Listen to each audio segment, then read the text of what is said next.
Следната програма е овозможена од пријателите и партнерите на Джойс Мајер службите. Промената боли. Јас ќе ви кажам дека вие имате само 3 опции и тие се следниве. Надминете ја болката веднаш. Само кажете: Боже, што и да треба, сакам да го направам и да завршам со тоа. Надминете ја болката подоцна и бидете мизерни до тогаш. Или можете да имате трета опција. Задржете ја болката за секогаш.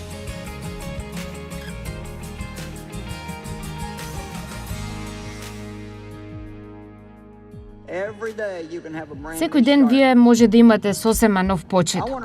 Сакам да ви прочитам од Плач Еремиин, Псалм 3, 17 до 25 стих. Ова всушност е толку добро. Мојата душа е лишена од мир. Јас заборавив што е среќа. Затоа велам, мојата издржливост исчезна.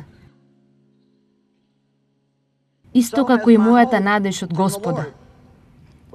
Се што ви велев, можете да го видите токму овде. Мојата издржливост исчезна.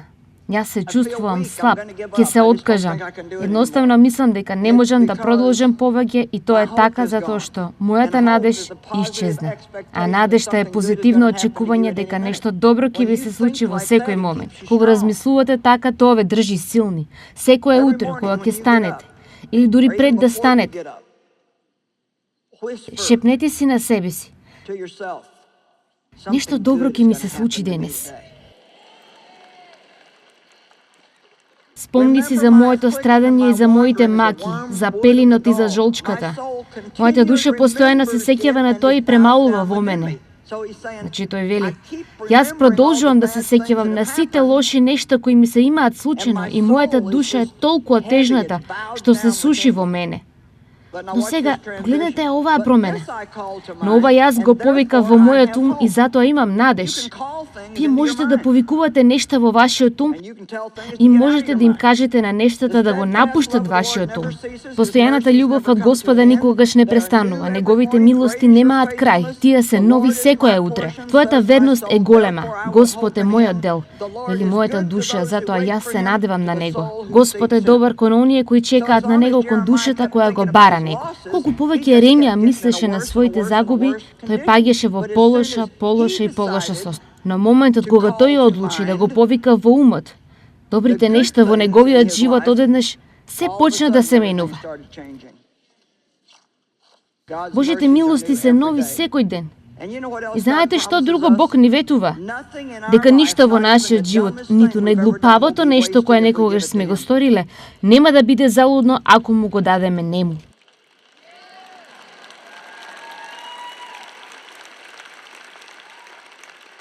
Мислам, можам искрено да ви кажам, кога Бог почна со мене, јас немав ништо.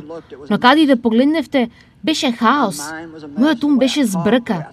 Начинот на кој што разговарав, начинот на кој што се чувствував за себе, како се однесував со другите. Мислам, едноставно се беше збрка. Јас бев себична, егоистична, бунтовна. Беше ужасно.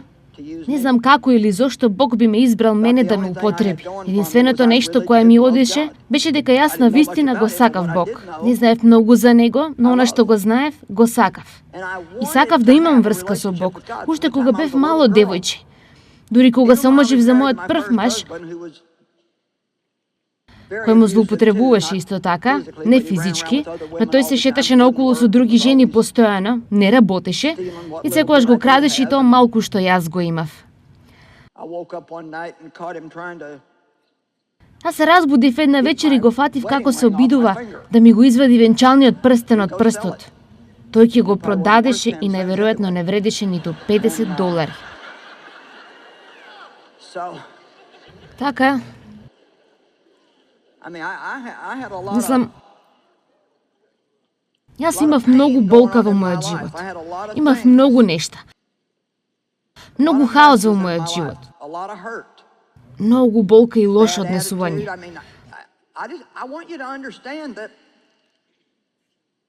Сакам да разберете дека кога ќе погледнам на она што Бог го стори во мојот живот, јас сум возбудена за она што Бог може да го стори во вашиот.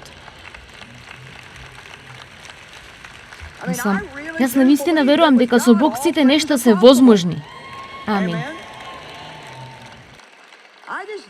Јас ве предизвикувам да се предадете себе си на Бог. Престанете да се обидувате да го убедувате Бог да ви го даде она што вие го сакате и кажете на Бог дека го сакате она што тој го сака. Морам да го кажам тоа уште еднаш. Престанете да се обидувате да го убедувате Бог да ви го даде она што вие го сакате и кажете му да ви го даде она што тој го сака. Боже, нека биде твојата волја во мојот живот. Јас само велам да на се што ти сакаш, а јас ниту не знам што е тоа. Сега вие се заветувате. Гледате, многу луѓе денес не сакаат да стапат во брак. Тие само сакаат да живеат заедно. А знаете зошто? Тие не сакаат да се обврзат. Тие сакаат да имат лесен излез ако нештата не одат како што треба. Ние мора да се заветиме. Ние треба да бидеме верни, треба да бидеме лојални. Треба да ги истрпиме тешкотиите и да излеземе на другата страна со радост. Ништо од ѓубрето низ кое помина во мојот живот не е залудно. Ме слушнавте денес? Јас употребувам многу од тоа за да ве охрабрам. Ништо во вашите животи не е за пропаст ако го предадете на Бог. Сега, хајде да зборувам за емоциите за неколку минути. Дали некој е расположен за тоа? Ми останаа 25 минути да ви кажам за вашите чувства. Најпрвин, ајде да зборуваме за природата на чувствата и емоциите. А патем ќе имаме и пауза за славење. 823 души го предадува својот живот на Бог минатата вечер. Пауза за славење.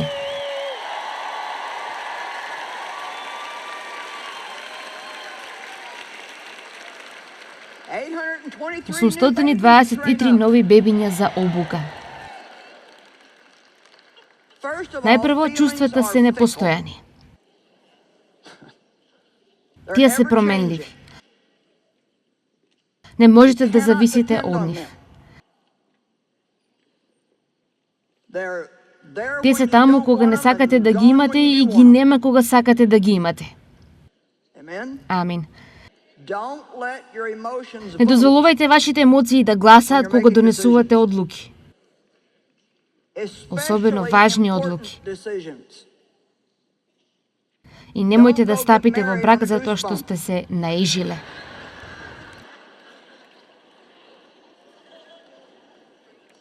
Затоа што тоа ќе помине.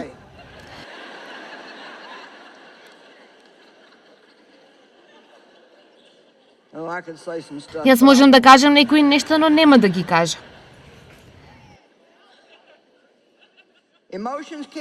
Не можете да им верувате на емоциите. Не можете да ги донесувате вашите одлуки во зависност од тоа како се чувствувате. Мора да гледате на тоа што вели зборот Божие. Ти благодарам. Научете се да му одвраќате на ѓаволот, кога тој ви вели никој не те сака. Отворете ја својата уста и кажете Бог ме сака. Кога ѓаволот вели ти нема никогаш да го надминеш ова, твојот живот е уништен, речете лажеч. Бог ќе го земе ова и тој ќе направи нешто големо со ова. Зошто? Затоа што тој прави сите нешта да работат заедно. Тој може да земе било што и да направи нешто добро од тоа. Ние мора да научиме да го правиме правилното дури кога се чувствуваме дека тоа е неправилно. Што се однесува до мене, тоа е една од најдобрите изјави која Бог ми ја има дадено. Ако ние чекаме за се да се чувствуваме правилно пред да го сториме она што е правилно, непријателот секогаш ќе биде во контрола. Лошите чувства доаѓаат кога не ги посакуваме, а добрите чувства исчезнуваат кога ги сакаме. Знаете, треба да научите како да ја надминете болката од чувствата ти ме повреди. Јас се чувствувам повредено. Јас се чувствувам. Сите сме биле повредени. Нема ниту една личност овде која не е била повредена од некого, А и неверојатно тоа ќе се повтори. Не се обидувам само да пророкувам, да ве проколнувам, но ако планирате да се справите со луѓето, знаете, ние не знаеме што да правиме со нив, а истовремено изгледа како да не можеме без нив. Тие се апсолутно насекаде каде и да одиме. Некој или нешто нема повредено сите нас. Злупотреба, отфрлање, напуштање, предавство, разочарување, осудување, критика. Сите ние треба да почнеме да донесуваме правилни одлуки додека се уште сме повредени. И така, можеби вие сте овде денес, можеби сте повредени, можеби имате болка. Едноставно сакавте јас да проповедам некоја убава порака за не знам, нешто што ќе ве утеши, едноставно ќе направи да се чувствувате топло и убаво. А еве јас ви велам, без разлика како и да се чувствувате, правете го она што е правилно. Додека чувствувате болка, правете го правилното. Јас ви го велам тоа затоа што јас знам, според Божиот збор и од искуство, дека ако некогаш сакате да надминете, ајде, некој се согласува, слушнав. Колку од вас сте поминале низ некакви ужасни работи во вашиот живот и сега имате победа? Ово погледнете, прекрасно.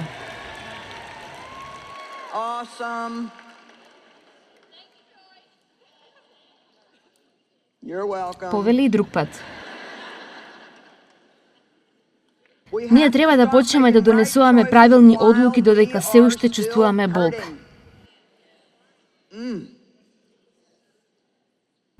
Не ви е пријатно сега, но подоцна. Евреи Псалм 12 стих 11 вели: секоја казна во почетокот изгледа мачна отколку пријатна, но подоцна. Дали на некој овде му е грижа за подоцна? Затоа што знаете, подоцна ќе дојде. И вие знаете, сега сте 20 години.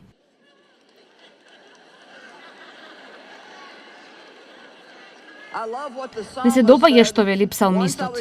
Еднаш бев млад, а сега сум стар. Јас помислив, да, тоа им се случува на сите. Без разлика колку и да сте млади сега, подоцна ќе дојде и слушнете ме. Подоцна ќе треба да ги жнеете семињата кои ги сеете сега. Така, денес е денот за пресврт. Денес е денот за да донесете одлука.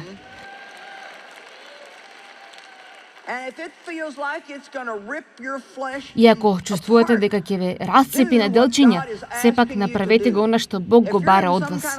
Ако сте во некаква погрешна, чудна врска за која знаете дека не е за вас, излезете од неа. Јас не зборувам за да излезете од брак. Немојте да се отидете дома и да речете: јас не напуштам за тоа што Џојс ми го кажа тоа. Не зборувам за тоа. Има луѓе овде денес и вие сте романтично сплеткани со други луѓе за кои знаете дека се отров во вашиот живот. Хајде, немој да се прикривате долу под столчето. Па јас едноставно му верувам на Бог дека ќе го промени. О, злато. Јас не велам дека тоа нема да се случи, но може би подобро да ги видиш доказите пред тебе. Знаете, дури и мали докази. Ние се наоѓаме секакви изговори, си кажуваме на себе си секакви нешта за да можеме да го правиме, она што сакаме да го правиме. Не правите нешта за кои знаете дека се отровни за вас. Вие имате само еден живот за живење и мора да донесувате правилни одлуки за себе си.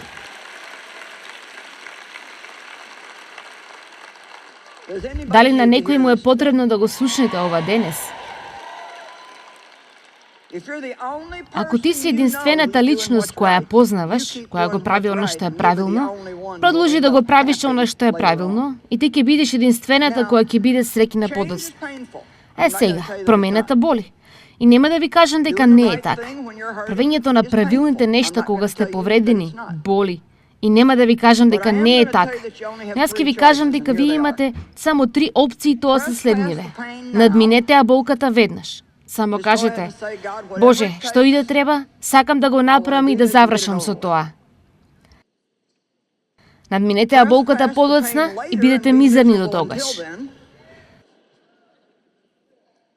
Или можете да имате трета опција.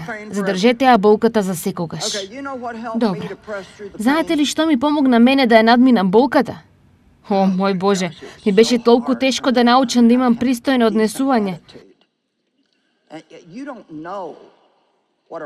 Не знаете каква битка сум имала со самосожалување. Јас едноставно чувствував жал за себе си, затоа што бев злоупотребувана. И кој не би чувствува жал за себе си ако му се случиле нешта какви што ми се случија на мене? Но видите, она што јас го правев, беше што јас го употребував она што ми се имаше случено како оправдување за моето лошо однесување. Ајде сега му зборувам на некого, нели? И некако јас го имав ово однесување. Сите ми должат нешто.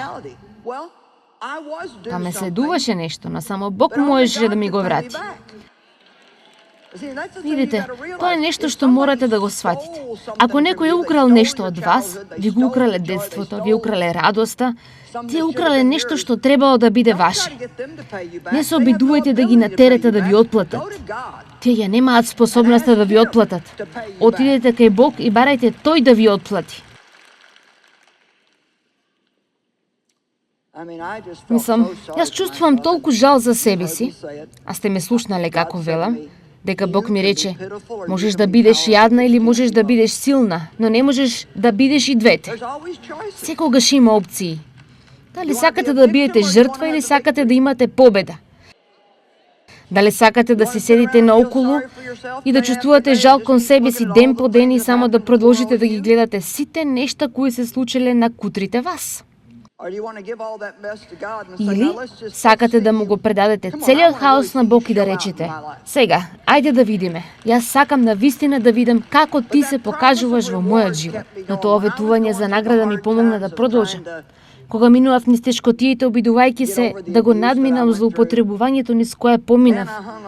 Оф, леле, се држев за Исаија, Псалм 61 стих 7 и 8. Наместо вашиот срам ќе добиете двојна порција. Наместо посраменост тие ќе се радуваат во нивното изобилие, затоа во нивната земја. Навистина ми се допаѓа тој дел.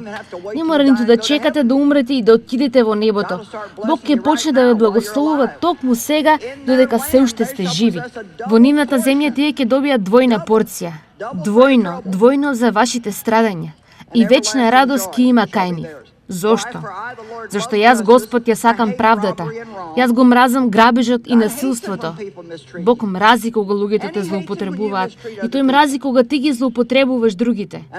И јас верно ќе им ја дадам нивната оштета, што значи награда. Колку умен од вас ја очекувате наградата? Гледате, кога чувствувате болка, треба да се потсетите самите себе. Ова не е правилно. Ова не е фер, ова е толку тешко. Но Боже, помогни ми да се однесувам правилно и јас знам дека ќе имам награда на другиот крај. Дали ме следите? Но видите, толку е тешко да не се однесуваме така како што се чувствуваме. Боже, помогни ни. Помогни ни да бидеме фини кон луѓето кои не се фини кон нас. Ако вие држите неопростување кон луѓето, вие не правите ништо освен што се повредувате самите себе си. Вие не им враќате. Евреи Псалм 11 стих 6. Бог ги наградува оние кои усрдно го бараат Него. Знаете што? Вие избравте да ја поминете саботата, да бидете овде.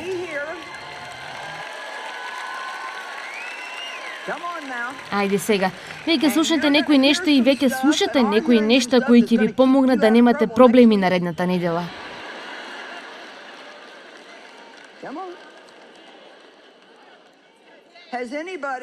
Ајде, дали некој Откако сте дошли овде вечерва и ова утро, јас не се обидувам само да ве натерам да направите јас да се чувствувам добро.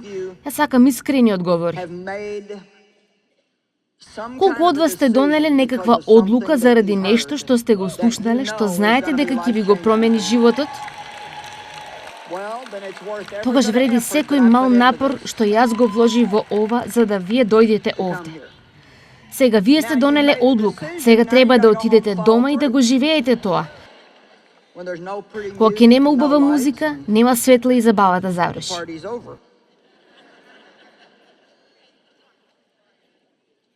На Авраам му беше понуден многу тежок избор и можност за награда. Јас мислам дека такво нешто доаѓа до сите нас постојано. Јас мислам дека почесто отколку што забележуваме, нам ни се понудени избори, избори и избори. Бог рече, јас ставам пред тебе живот и смрт, добро и зло. Избери. Избери живот за да ти и твоето поколение можете да живеете. Зошто Бог им дал избор? Затоа што тој не сака роботи. Тој не сака луѓе кои немаат избор да го сакаат. Тој сака ние да го сакаме него затоа што сакаме. Тој сака да кажеме да на него, но тоа бара да кажеме не на други нешта. Или ми се допаѓа оваа случка што ќе ја поврзам со вас од Библијата. Можам да направам толку многу проповеди од ова. Во Битие Псалм 11 стих 31 до Псалм 12 стих 2. Авраам не беше првиот човек на кој му беше понудена можност да отиде до Каанската земја и да направи нешто големо. Тара, кој беше татко на Авраам, го зеде Аврам, синот свој, и Лот, синот на Аран, својот внук, и Сараја, снајата своја, жената на неговиот син Аврам, и тие излегоа заедно од Ур Халдејски за да појдат во земјата Ханаанска. Добро, тие почнале да прават нешто.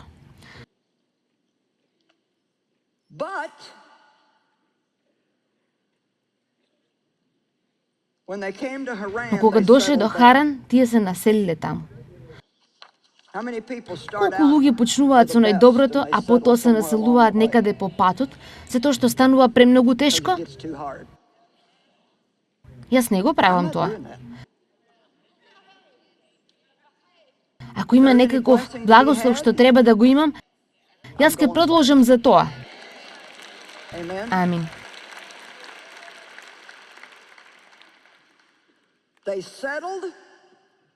Тие се населиле во Харан. Јас барам од вас да не застанете. Зошто тие не отише до крај? Не знам, патувањето станало тешко, се измориле. Може би ѓаволот им велел, никогаш нема да стасате таму, предолго патувате. Заради некаква причина тие одлучиле и се населиле. Сакам да го погледнете ова. Ова ме восхитува.